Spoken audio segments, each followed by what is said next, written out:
All right, we're recording. Cool. What's up, everybody? Welcome to the April live stream. As I mentioned, we have a small but very mighty crew already. I've been trying to encourage people to join these live sessions, and usually, it seems like we have about, I don't know, 5 to 10 people. There are many more members than that. I think people do watch it and later. And so as we go through, I am going to try and speak and everything as if people are watching it later somewhat. And especially, given that we have, I know everyone in here already, we have a bunch of really advanced players already in here. So, cool. Does anyone have any questions or anything that they want to address right out the gate before I get into maybe a couple topics that I kind of was thinking of riffing on today?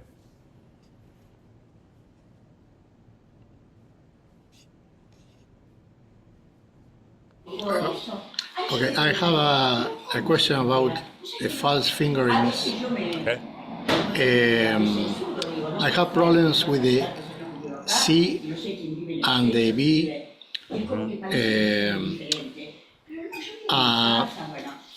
You always use the fifth, the fingering of the fifth, no? There's a workaround. Okay. So what Daniel is referring to is the idea of, well, Daniel, I'm just going to ask you to mute your thing while you're uh, not speaking, just because there's some background noise and it'll help the recording be a little cleaner. So, all right. What Daniel's referring to is the idea that if we play a particular note in the upper octave, you can get it to speak out using a variety of different fingerings. Okay, so if I play a B, I can play it like.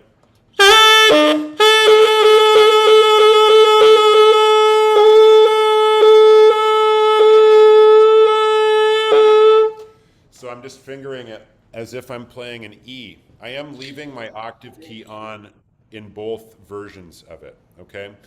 That particular harmonic, and what Daniel mentioned, is when you get into that range of especially B and C, so.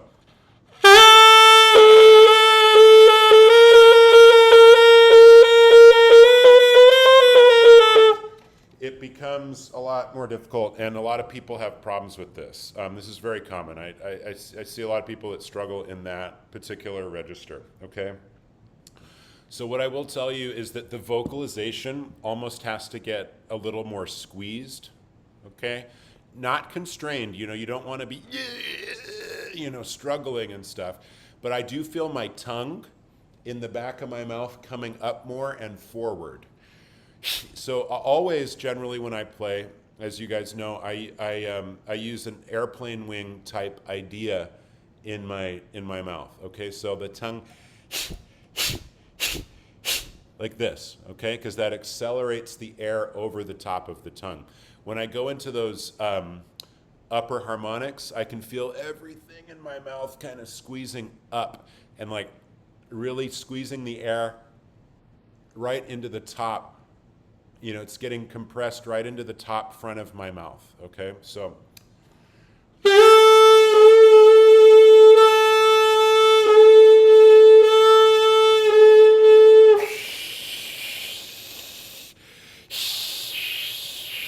And I'm saying ooh, too. I don't know why, but for some reason I have to go to more of an ooh shape.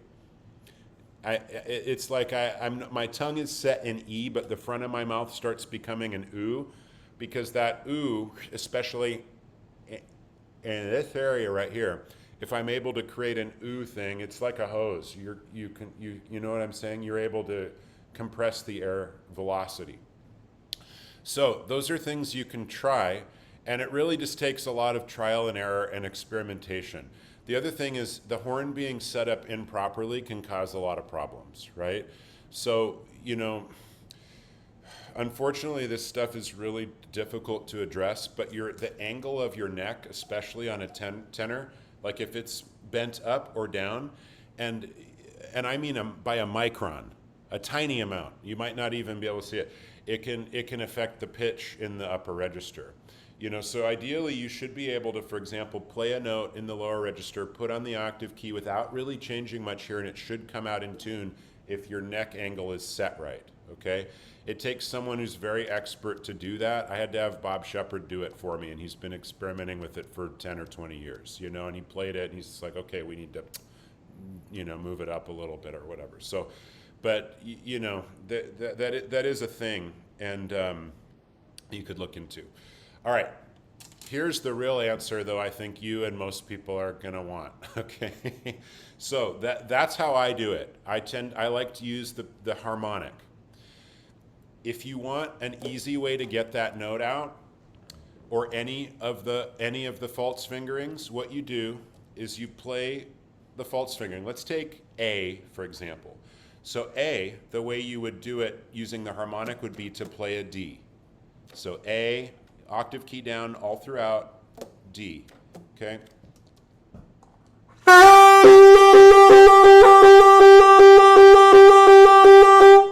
Now, if you want it easier than that, what you do is you say, well, the normal fingering for A has these two notes. What is the first non-essential note I can omit?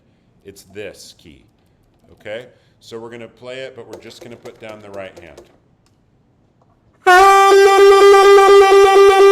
Now, this principle applies as you go up, too.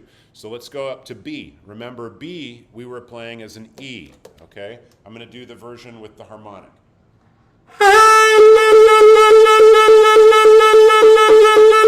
Now, B, that's your normal fingering. The first non-essential fingering is this key right here. So I'm going to play everything, but I'm going to omit that key, okay?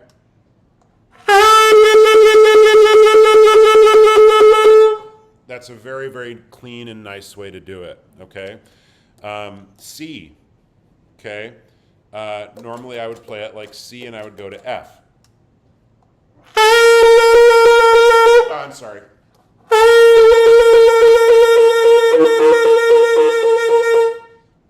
This one, I guess, is a little different because what I'm going to do is I'm going to omit the top finger. Okay, so instead of playing F, I just let up that one. So,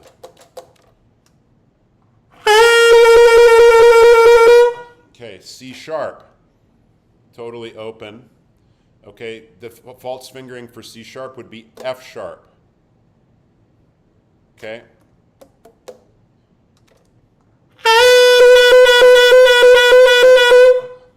So I'm going to omit the first finger, vent the first one. You can kind of keep figuring it out from there. Let's see.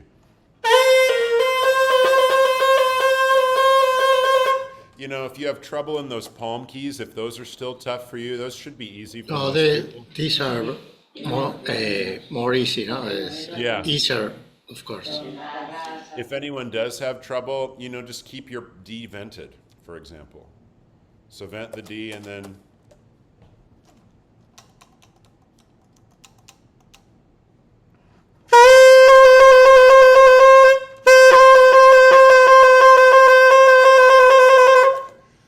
yeah. So those are some different workarounds there. Thank you.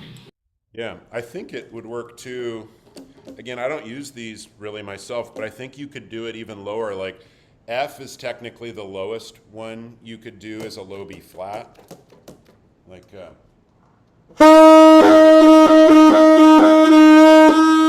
See, you vent the uppermost fingering you can.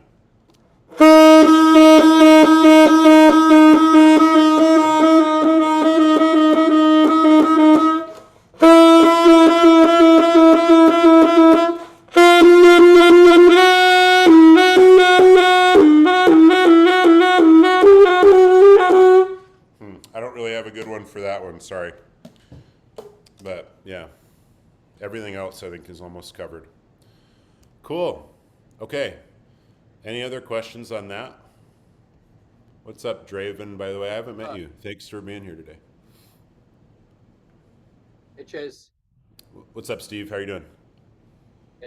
Um, so I have a a question on that. I notice and I don't know if this is an alto thing or just my alto, but it's easier for me to get those harmonics from the from the long fingerings, from the like the low C, Mm-hmm, mm-hmm. like like a harmonic string for the high C is the low C, and that's a lot easier for me than the F. And it's a great point. I also use that one a lot, and you're right. I don't know why. It is easier. And so, what Steve's referring to is if you're playing high C, you can then finger a low C.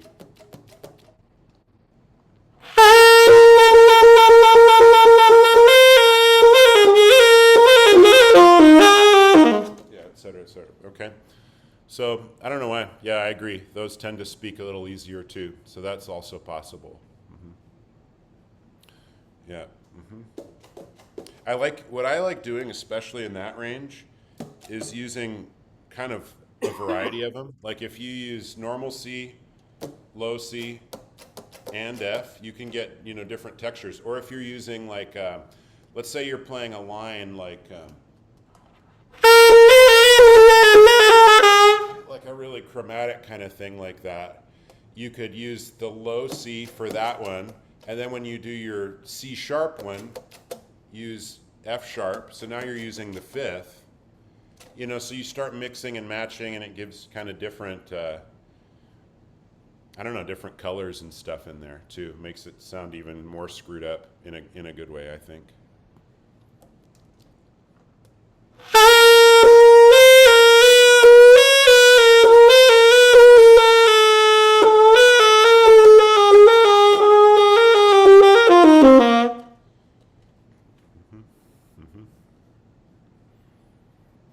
Cool. Any other questions or thoughts on that? But does anyone want to try that before we try some different fingerings or anything before we move on?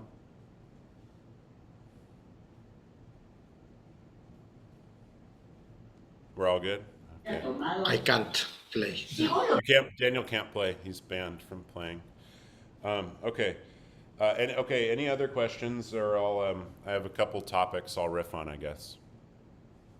This is just kind of a quick aside as far as fingerings. Do you ever use any alternate stuff like for middle D venting the palm while Oh you yeah, of course. I feel like that might be a loaded question because I feel like I do that, right? um Right. I just don't know how much you do it. I find myself doing it like if I have to be in a really projection Uh huh. situation, but I Okay. don't So, I don't tend to gravitate towards it otherwise. oh, I really like it. Mine tends to go way sharp if I use it. Yeah, So, that's kind of the cool thing about it, though, okay. right? I mean, it's like a totally different texture, right? Yeah, Especially as an alternate fingering. right. So but I think what you're talking about is using it like in a more traditional context, like for like an old school vibe or something like that. So what Ben's talking about is another tenor saxophonism. Of course, you can do it on alto too. But if you're playing your D, just normal middle D,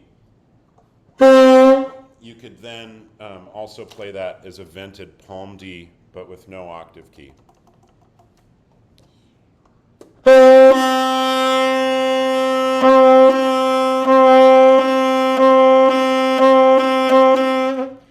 I also will do it on E flat, so I'll play a vented E flat.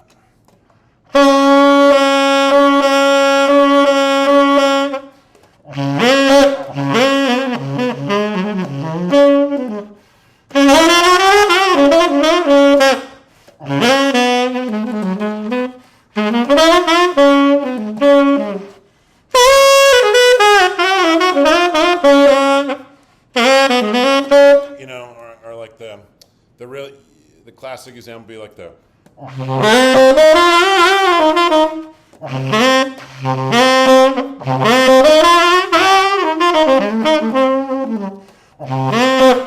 kind of like Eddie Lockjaw Davis kind of Well, I stuff. guess I was talking about keeping the regular fingering down as well. Oh yeah, I don't do that, but Okay. that's a That, cool that thing. yeah, that There's never. that was really what I was wondering. I know, I mean, supposedly Train used that one a lot, but it's something that I never really think about too much, but I know people that do. Yeah. So okay. So then just for the record, what Ben's talking about then is you play normal D with the octave key, and then you add palm D in addition to it. So.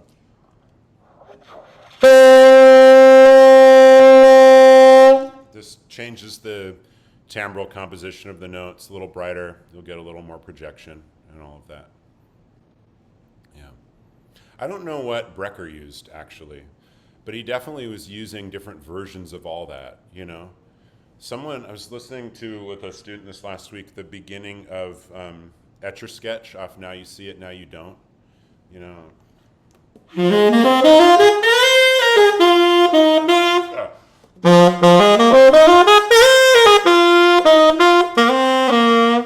He's definitely using some version of that there. Or like, might be that one you're talking about, actually. That sounds more like it. Yeah. Cool. Okay, and anything else on that topic or any other topic?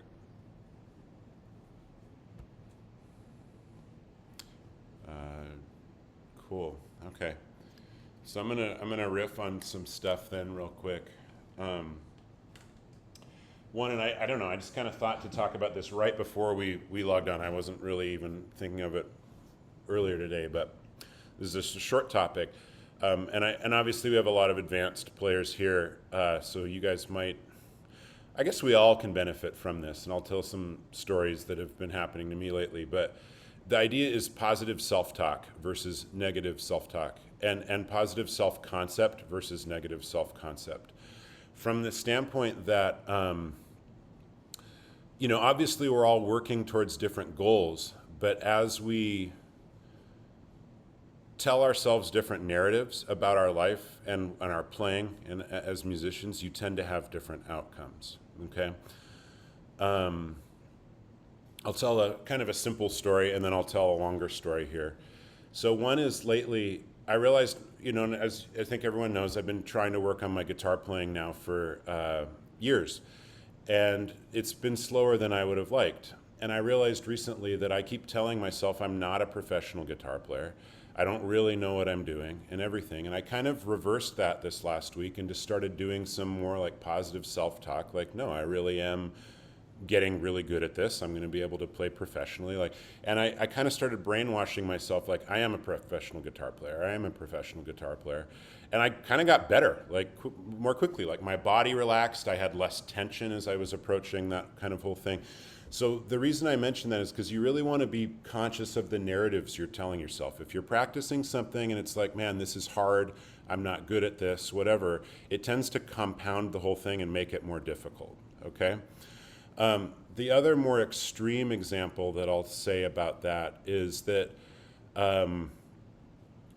you know, having an inflated sense of your self-worth or lack thereof can really impact things. Like there are people who are amazing players but don't think of themselves that way, and then they avoid different opportunities or they don't put themselves out there and that kind of thing. I actually did that at different points in New York. You know, I didn't feel like I was ready or had the confidence to go do things, and so I would, you know, not go do things when in fact if I had just gone out to the jam session or whatever, things would have gone faster for me.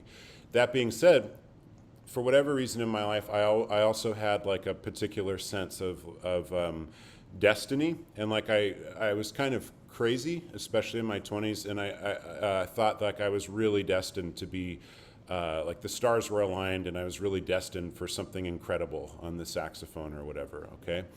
And so I had this belief that, yeah, that like I was supposed to be something really big, okay? And because of that, you know, like literally the day I graduated college, I was walking around the Upper West Side and Brad Meldau rode his bike by me and I ran after him in the middle of the street shouting, Brad, Brad, Brad, you know, because I wanted to talk to him because I believed that like we were going to play together or something like this.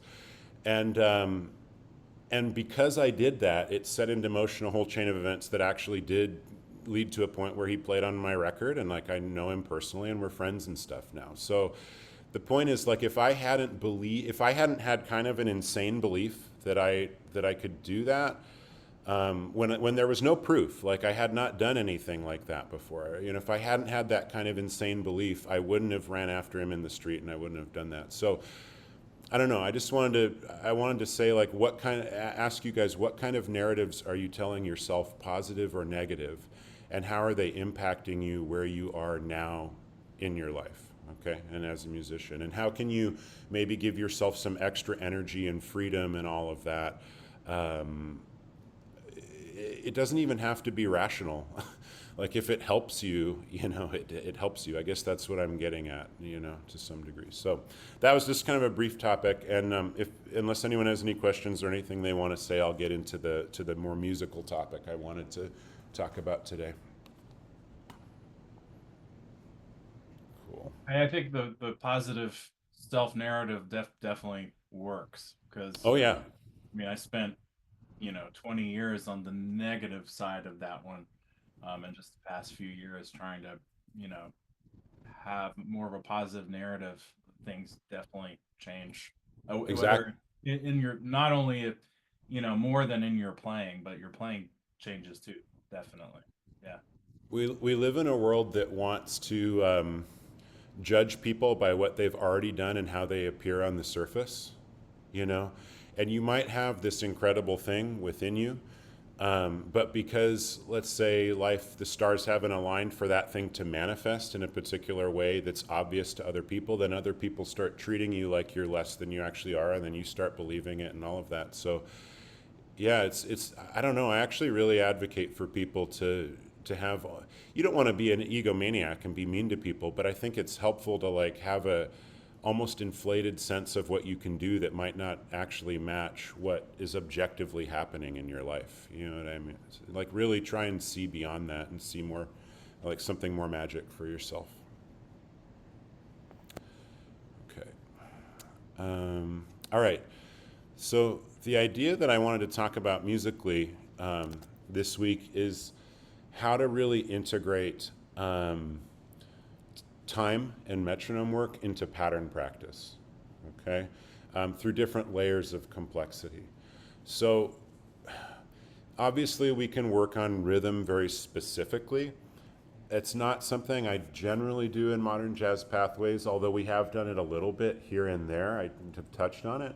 One thing that I really highly recommend is to go, if it's still available, check out Ari Honig's course called Rhythm Training. Now, this is so excellent because Ari approaches rhythm in this from the opposite standpoint that we usually do as saxophone players. A lot of times as saxophone players, we try to play complex rhythms or practice complex rhythms over a simple background, okay? So we're gonna say we're in, 4/4 time, and we're gonna superimpose 7/4 phrase over 4/4. We're gonna superimpose a 3/4 idea over 4/4. Like we're gonna get something more complex going on with what we're doing. What Ari does that's so beautiful in this is that he puts all the rhythmic complexity into the background and has you do something simple over top of it.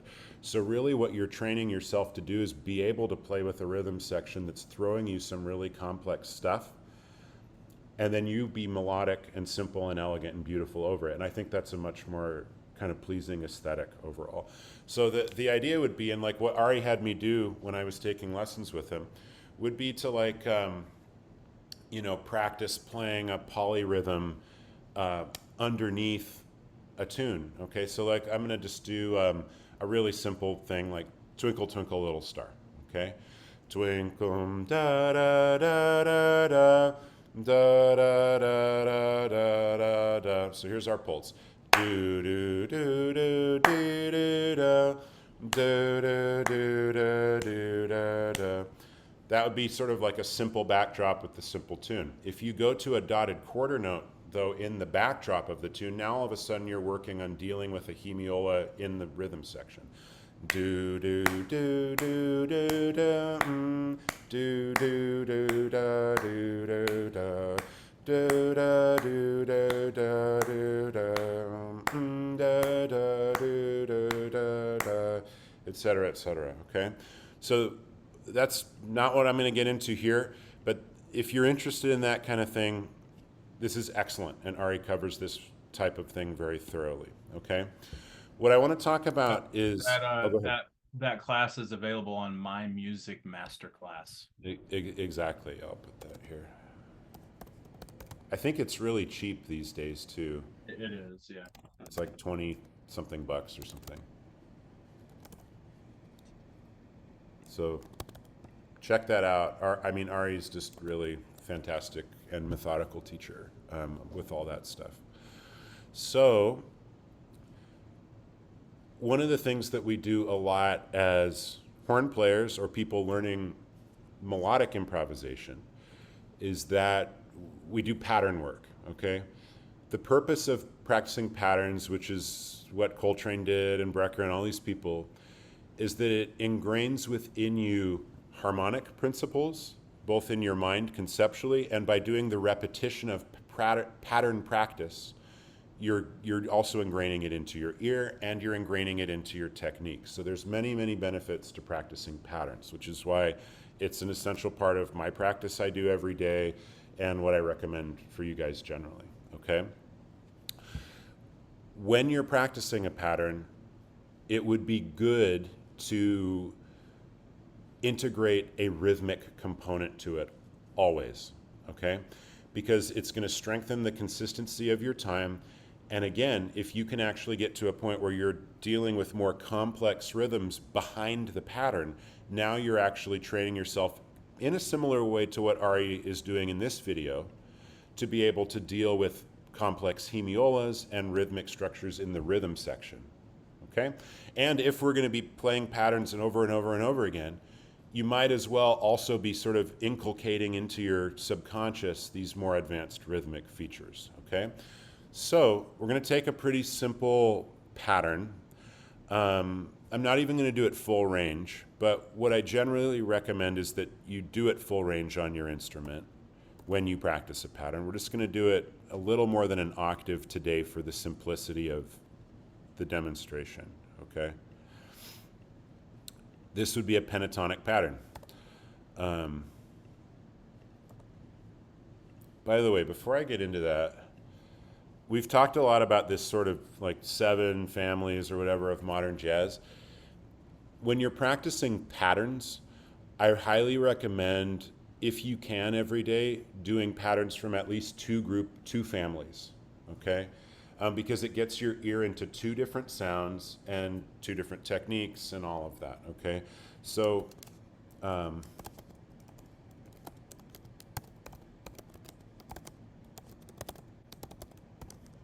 these would be the main families I would recommend, okay?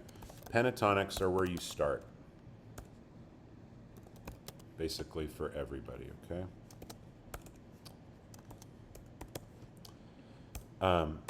Hexatonics, specifically the 7-sus-4 hexatonic, which we will cover pretty extensively in Modern Jazz Pathways later this year, would be another one that would be extremely useful. Then you've got diminished, you have augmented,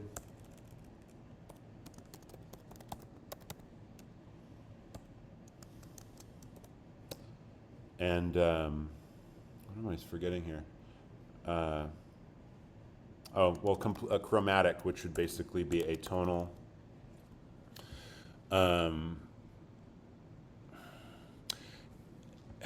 Believe it or not, I would put diatonic patterns, like stuff that is just a major scale, but full range of your instrument. I would do that last, because that's one of the least useful for us as jazz players.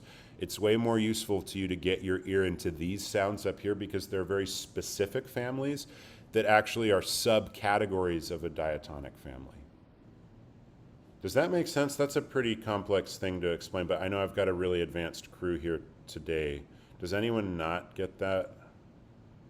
But like pentatonics, for example, are a major scale minus 2 notes, you know. Hexatonic is a major scale minus 1 note, basically. And those notes are strategically omitted for specific reasons. And again, we're going to be doing a 3-month, multi-month thing on pentatonics later this year, and hexatonics and everything. So we will cover why, those notes are omitted and all of that. But these are, again, much more useful to you as jazz players. Okay, any questions before I get into the metronome stuff? Cool, okay. Okay, there's our ascending pattern.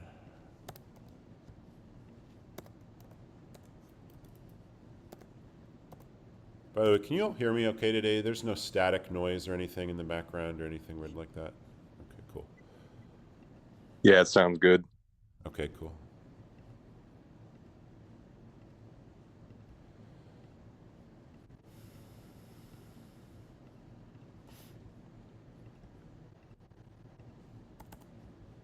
For a long time, I thought I should start my pattern work with diatonic stuff, since that's the genesis of all these other sounds. But in the last few months, I realized I would have been getting way faster in different ways if I had actually focused this way into the specific sounds themselves. Almost done writing the pattern out here.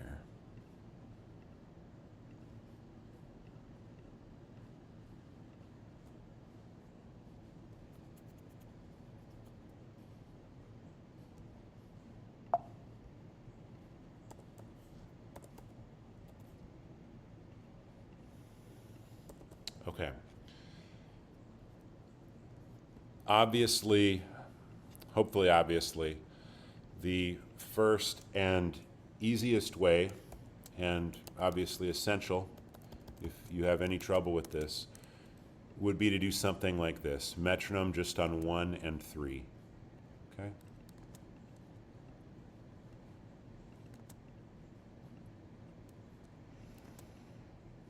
When I'm doing metronome work, because it's also a technical exercise, I deliberately go slower to start and then gradually speed up. You want to spend a lot of time working things very slow and clean.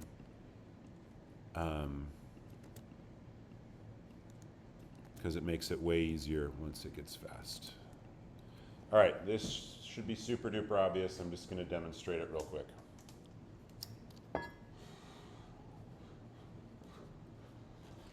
All right, so here's my metronome.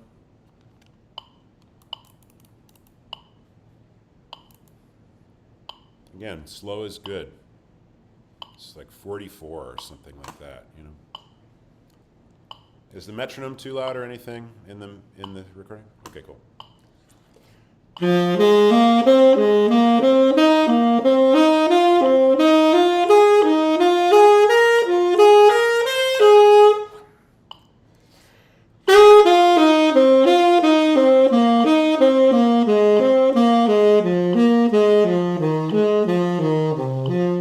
Okay, great.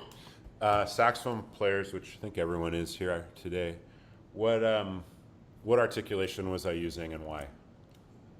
I know Ben knows the answer to this, but It was 1-3. articulation. So where was I tonguing? Yes, in the second. Exactly. Yeah. Yeah. Second. Yeah. The upbeats. So.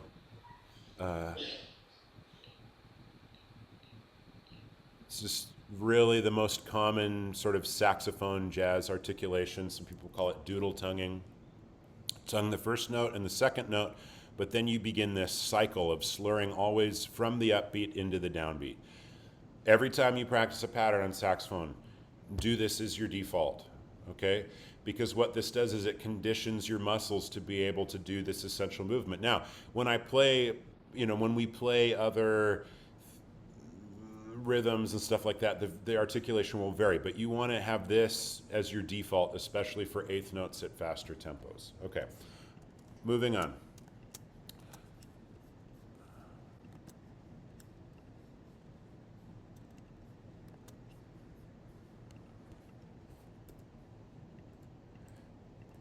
Okay, the next thing you would want to do is metronome on 2 and 4.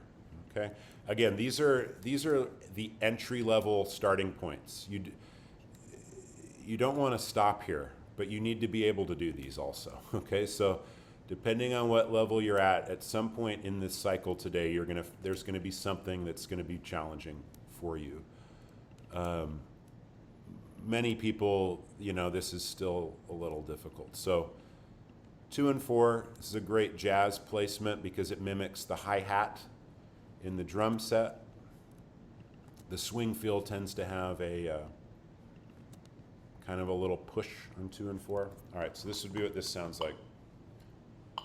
1, 2, 3, 4. 1, 2, 3, 4.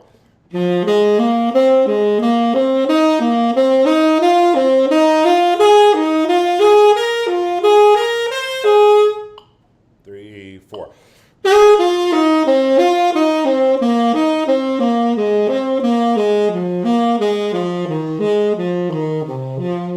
Okay. Those are the basic ones. Now we get into the more intricate stuff. And specifically for all you guys here, although Draven, I'm not familiar with where you're at in your playing, but a lot like Steve, Ben, Daniel, I know you guys are more advanced players. So this is where you're going to generally want to be working all the time, is the upcoming ones. Okay. I'm basically fresh out of college. Like, I'm a college music student, and Okay. so and I play like local gigs around town. So I'm I'm an intermediate player. Okay. Well, you might be and- getting to a point too where you're ready for this next phase. Okay. So what the next phase is, now we're going to be starting with the metronome on upbeats. Okay. So now, for example, you'd put it on and of 1 and of 3. These are more placements that I work with all the time myself, just as bread and butter type stuff, especially if I'm working straight 8ths. And this is the easier level of this. There's a more challenging one that we'll look at next.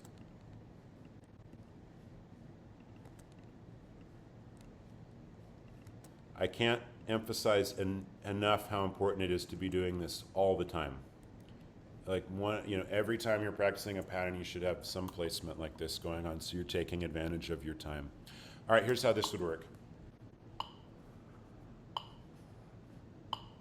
1, 2, 3, 4. 1 and 2, 3 and 4. 1, 2, 3, 4. Oh wait, oh it's this. Sorry. 1, 2, 3, 4. 1, 2, 3, 4.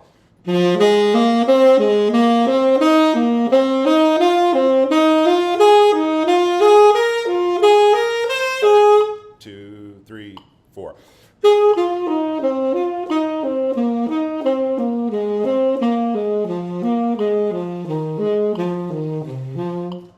Okay.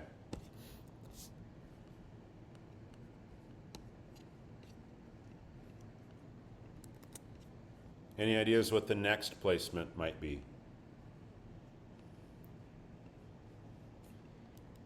The next level, well, okay, the next level, if you want to make this version harder, is you go down to once per measure.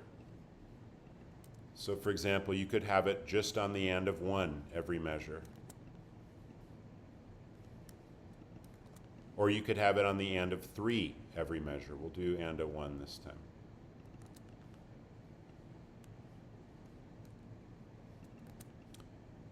Unfortunately, my metronome only goes down to 40, so I'm going to have to play the pattern faster.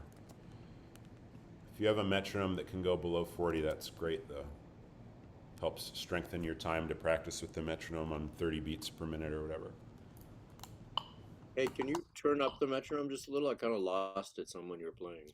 I'll play, unfortunately I can't, but it's kind of close to the speaker. I'm going to try playing really quiet, though. Maybe that'll help to balance it out.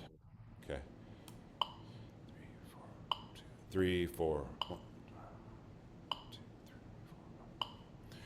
1, 2, 3, 4. 1, 2, 3, 4. 1 and 2, 3, 4. 1, 2.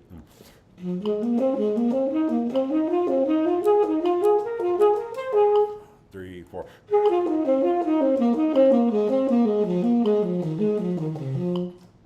Did you all hear that? Okay, again, if you can get this set slower, that's better, okay? If once you get to this phase, you want to practice moving the metronome around to the other placements. So the other cycle in 4/4 time would be and of 2 and and of 4.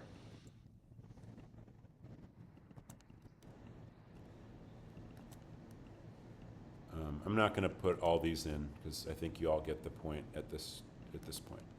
Just put in a few to start. Okay, so all right, I'm going to do it a little slower.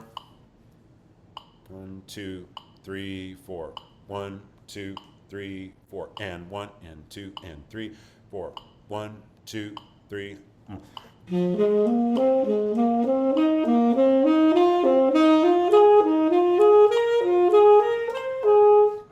3, 4. 2,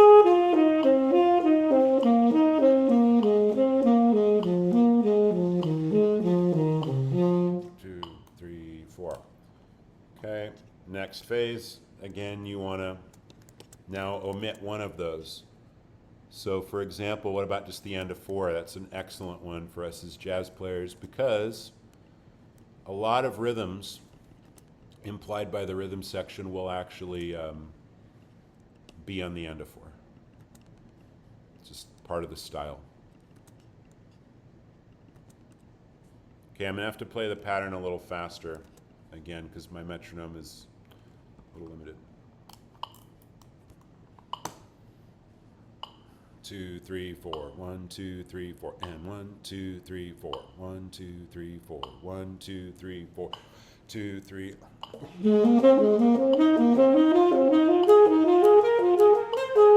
3. 3.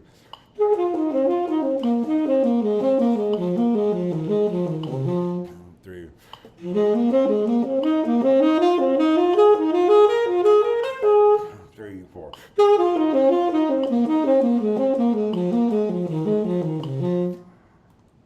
Okay, that's what I would do for practicing straight eighths.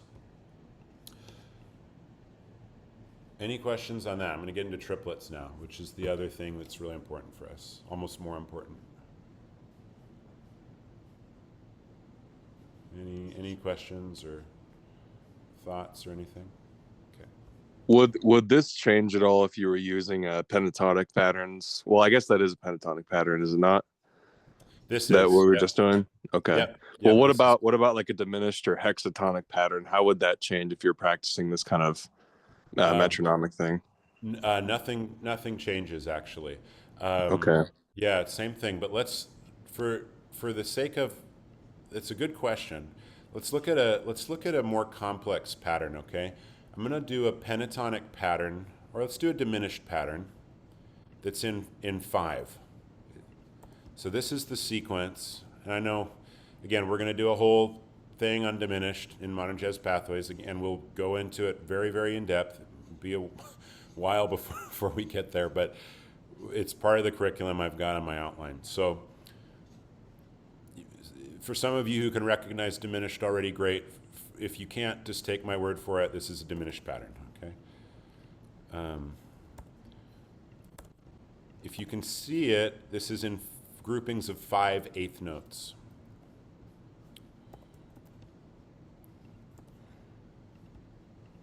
All right, there's the whole pattern, and then it would start again down 1 octave, okay?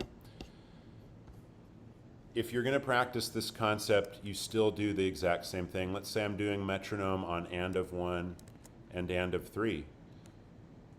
Well, this is beautiful now because we've got this kind of intricate thing going on in the metronome, and now we're getting used to playing, you know, this pretty intricate thing over it.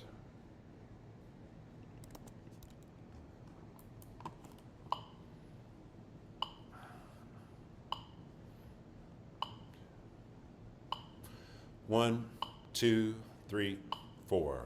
1 and 2, 3, 4. 1, 2, 3, 4. 1, 2, 3, 4.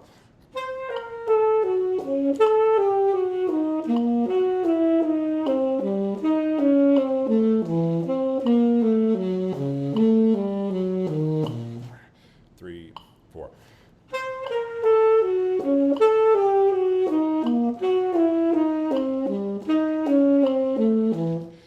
this thing is really hard for you, you know, which it's not easy, but if you're at a point where you're trying to get this kind of thing together, I'd highly recommend trying to tap your feet on 1 and 3 while all this other stuff is going on, okay? So you have something normal to anchor into. You could also like add an emphasis maybe on the downbeats on 1 and 3. I'm gonna play the pattern, and I'm gonna play 1 and 3 louder in the pattern, okay? 1, 2, 3, 4. 1, 2, 3, 4.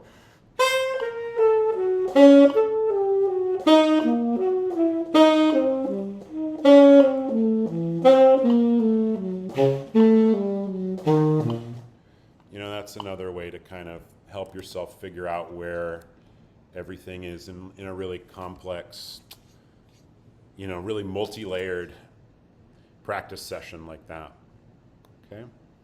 All right. Any questions on that? By the way, this is extremely advanced. This is like what we're talking about is extremely advanced. So already probably, you know, almost everyone in modern jazz pathways is gonna, you know, you're gonna want to check in where am I along the progression of all of this stuff. Some of you are going to be back here. Some of you are going to be ready for going down to once a measure, and some of you are going to be like, bring on the 5/8, you know. But this is very advanced. Okay, any questions? The first problem is in the count. Oh yeah, that's that's a good point. Rhythm is a When I first do the 2 and 4, when you can count with the metronome, it's half of the solution, no? Exactly. And Daniel brings up an excellent point. You need to give yourself a really good count in. A lot of times when I work on this stuff with students in private lessons and stuff, everyone, they kind of like turn their metronome on, and then I can see them like thinking, trying to count in their head, and then they go to play and it like doesn't work, okay? I highly recommend counting out loud for a while. You might also want to do some stuff where you're like tapping eighth notes on your lap, okay? So like, let's, for example, I'm gonna just practice counting this rhythmic placement here. This would be and a 1 and a 3, okay? Here's how I would practice it if I'm still just trying to get the rhythm.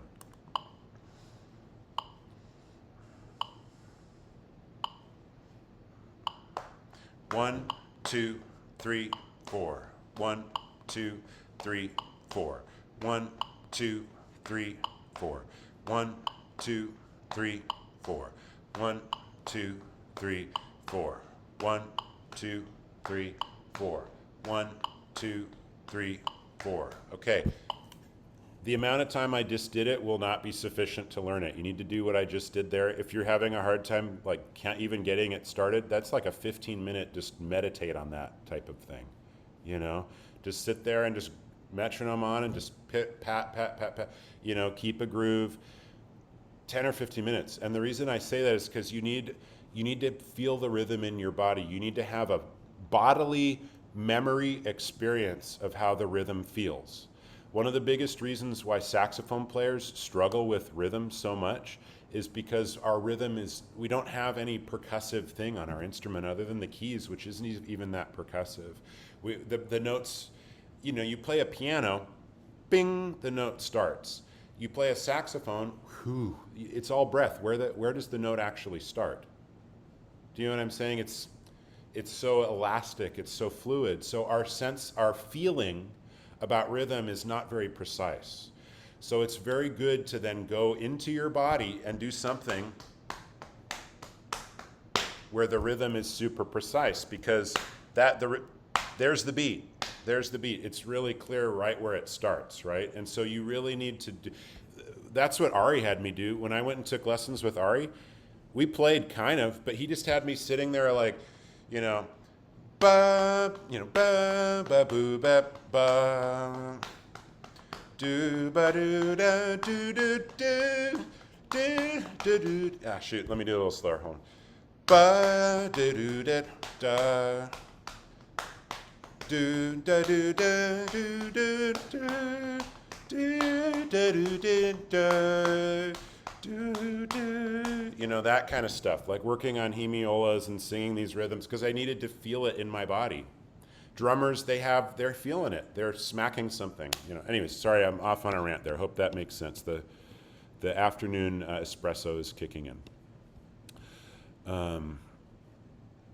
Okay, we're kind of getting a little constrained for time, so I'm going to go on to a brief version of the final one, which is mega important. And if possible, I highly recommend also practicing this every day as something you do. When you are doing these, you're dealing with duple time, right? So this is eighth notes. It's 1 and 2 and 3 and 4 and it's a binary thing. You're either on or off, right? It's downbeat or upbeat. Triplets now present a completely more complex situation because now we've got 3 beats, okay? And in addition to that, there's one triplet that we almost never play as saxophone players, and that would be which one? I only know quarter note and eighth note triplets. I've never heard any other kind of triplet. So so quarter note and eighth note is kind of the way we think about it. And what I mean by is the subdivision within the triplets. So you have 1 triplet, 2 triplet, 3 triplet, 4 triplet. We play the downbeat, we play those, and we play 1 triplet, we play the upbeat. Do, da, do, da, do, da, do. But we almost never play the middle one as saxophone players. So that's where it's super weak generally for most of us, okay? So the thing that you want to do to totally kick your butt on this stuff is practice with the metronome on the middle triplet.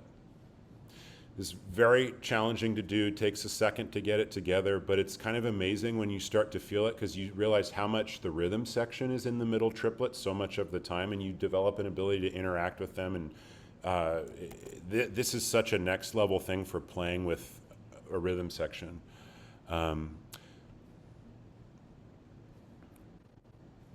Okay, so we're going to take, say, a major scale, swung.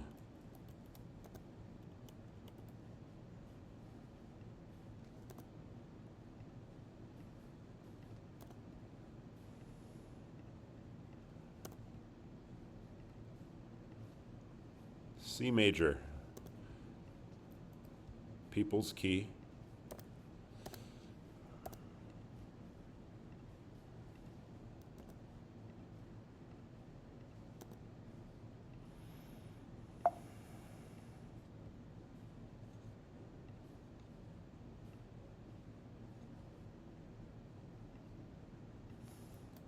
Okay, this is what playing a swung version of a C major scale actually looks like when we break it down into triplets. Any questions about this here? This is already could be kind of complex in a way to understand because usually we're trained to read swing as eighth notes. You know, swing is written like this, just normal eighth notes, but then we play it swung artificially. This is what's actually happening. Okay, any questions? Are we all cool on this? Everyone's cool? Okay. Metronome's now in the middle triplet.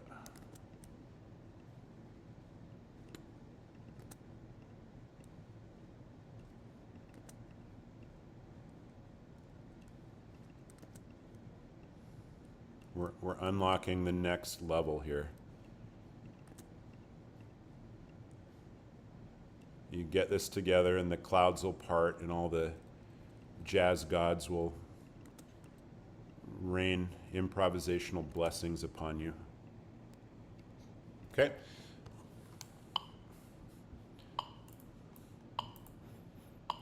One, 2 E and 3 E and 4 E and 1 triplet, 2 triplet, 3 triplet, 4 triplet. 1, 2, 3, 4. 1, 2, 3, 4.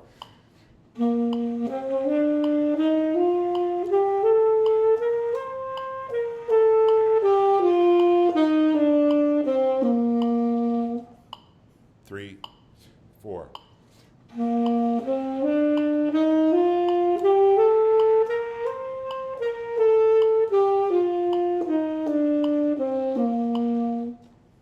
Okay.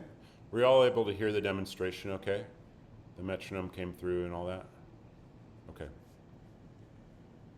Okay.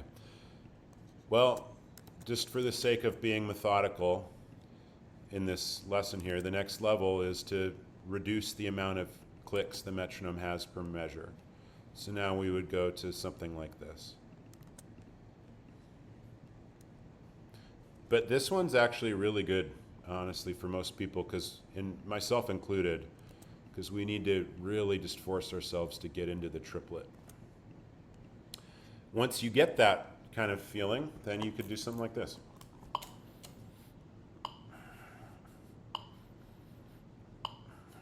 One, two, three, four. 1 E and 2 E and 3 E and 4 E and 1 E and 2 E and 3. 1 E and 2 E and 3 E and 4 E and 1 and 2 E and 3 E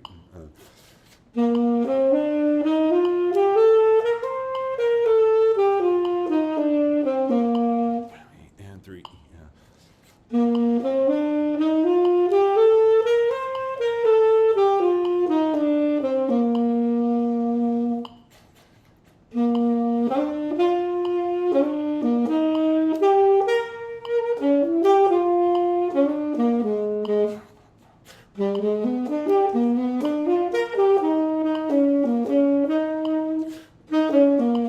Goofed it up. Okay, hold on. I'm going to go to every triplet. I'm going to play a blues with the metronome on the middle triplet. 2, 3.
Okay.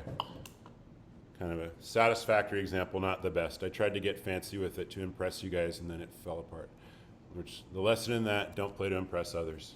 Ignore them and focus on what you're doing. All right. Any final parting thoughts or questions before we wrap this lesson up for today? Will be easier to make the last one first, or Yes, but we do that already. It's not. I would work on the middle one, because especially if you're doing it on every beat, this is going to get you to feel every triplet, and you'll be able to kind of do the last one anyway by default. Yeah. I'm personally in my practice, I just prioritize this. Here's my current practice session, since I don't know, I keep going over that every time. If anyone cares, I'll show you real quick, and I'll show you where I'm doing the different metronome configurations. All right, so here we are. This, what was I doing? I was doing the straight eighth version yesterday. This I just play free, no metronome. These ones I'm using straight eighth metronome, so metronome on like and a 1 and a 3, or just once a measure. Same thing with this. I have to do these slower right now, so these are metronome like and a 1 and a 3, or and a 2 and a 4 configuration. When I get down here, I am doing what I just did, and I do metronome on middle triplet quarter notes. I'm not even doing the stretched out one yet, because I'm just trying to get myself to focus on every beat, okay? This one, straight eighth, this one I'm doing metronome on middle triplet.